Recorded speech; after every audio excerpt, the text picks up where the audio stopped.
পাকিস্তান দূতাবাসত কিয় গৈছিলো, ডেকা ল'ৰা ছোৱালীবিলাকক কিয় লৈ গৈছিলো, সেই সময়ত সাধাৰণতে আমিতো পাকিস্তানৰ দূতাবাসততো কোনো নাযাওঁ, তাতে ব্ৰেইন ৱাশ্বিঙৰ কাম চলে।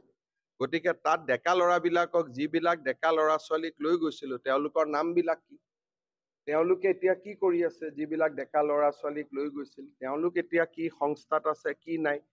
গতিকে বিভিন্ন কথা বতৰা জনাৰ প্ৰয়োজনীয়তা আছে, আৰু আমি কাকো অভিযোগ কৰা নাই, আমি খালি তথ্যটো জানিব বিচাৰিছো। তেওঁ কিন্তু তুলুঙা মন্তব্যহে কৰিছে। এটা চক তেওঁ কৈছে যে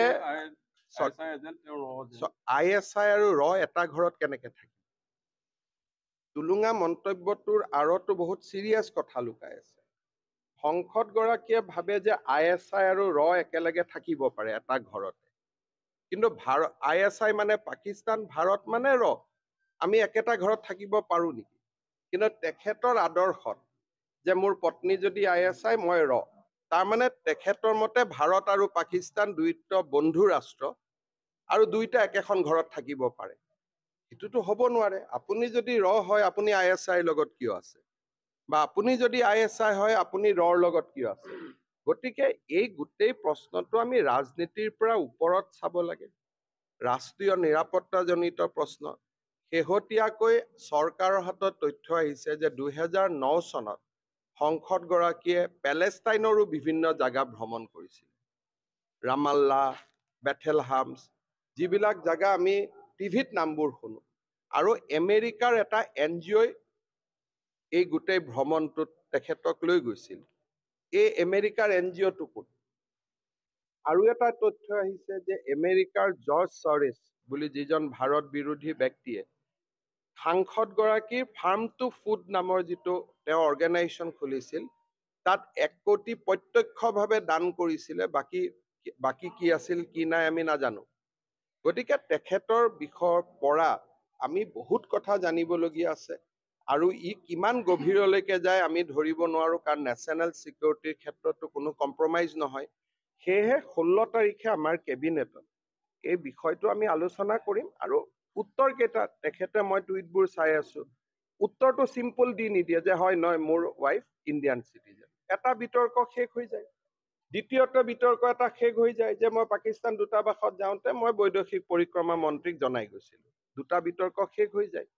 তো বিতৰ্কবোৰতো শেষ কৰিব লাগিব না, বিতৰ্কটোতো আমি শেষ কৰিব নোৱাৰো, আমিতো নতুন নতুন খবৰহে পাই আছো। ৰাতিপুৱালৈকে মই গম পোৱা নাছিলো যে তেওঁ পেলেষ্টাইনতো গৈছিলে, দুপৰীয়া আকৌ সেইটো খবৰো আহিলে। গতিকে এই গোটেই আমি কাকো দোষাৰোপ কৰিব খোজা নাই, খালি তেওঁ এটা এটা সৰু সৰু টুইট কৰি দিলে লেঠাবোৰ মৰি যায়। এইবাৰ অসম বিধানসভাত নাই, মই ভাবো এইটো বিধানসভাৰ বিষয় নহয়, এইটো ৰাষ্ট্ৰীয় নিৰাপত্তাৰ বিষয়। গতিকে বিধানসভাই আৰু ইয়াক কোনোবা বিৰোধী পক্ষই তুলিলে চৰকাৰে উত্তৰ দিব লাগিব, কিন্তু চৰকাৰী পক্ষই এই বিষয়টোলৈ আৰু বিধানসভাৰ সময় নষ্ট কৰিব খোজা নাই। আমি সোনিয়া গান্ধীক কৈ থাকো যে ইমান দিন নাগৰিকত্ব লোৱা নাছিল বুলি।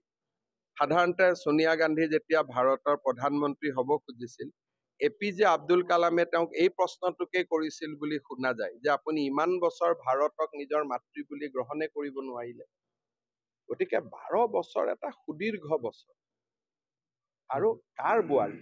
অসমৰ 3বাৰ মুখ্যমন্ত্ৰী তৰুণ গগৈ বোৱাৰী, সাধাৰণ পৰিবাৰটো নহয়। গতিকে মই ভাবো যে তৰুণ গগৈ ডাঙৰীয়াৰ প্ৰতিও সন্মান জনাই এই কথাটো এবাৰ জানিব লাগে। যদি লৈছেতো ভাল কথা, তেতিয়াতো এইটো বিতৰ্কটো এটা বিতৰ্ক সামৰণি মৰি গ'ল।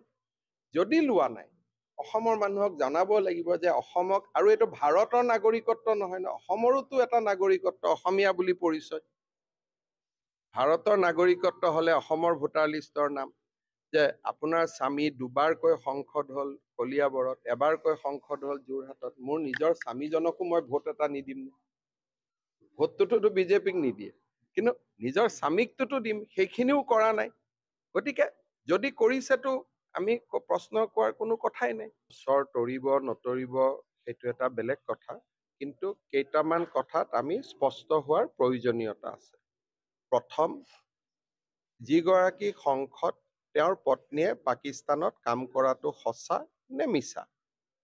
দ্বিতীয়তে, তেখেতে ভাৰতীয় নাগৰিক লৈছে নাই লোৱা? তৃতীয়তে, এই গোটেই ঘটনাৰ সময়ছোৱাত সংসদগৰাকীয়েও পাকিস্তান ভ্ৰমণ কৰিছিল নেকি?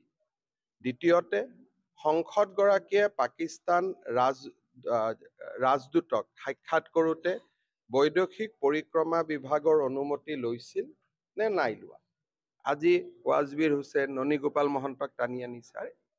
যদি নহয়, যদি গৌৰৱ গগৈ মিটিঙত মাতে কোন নাযাব? মোক মাতিলে ময়ো যাম, কিন্তু সেইটোৰ লগত পাকিস্তানৰ সম্পৰ্কটো কি আছে? এওঁলোককতো আপুনি কোৱা নাই।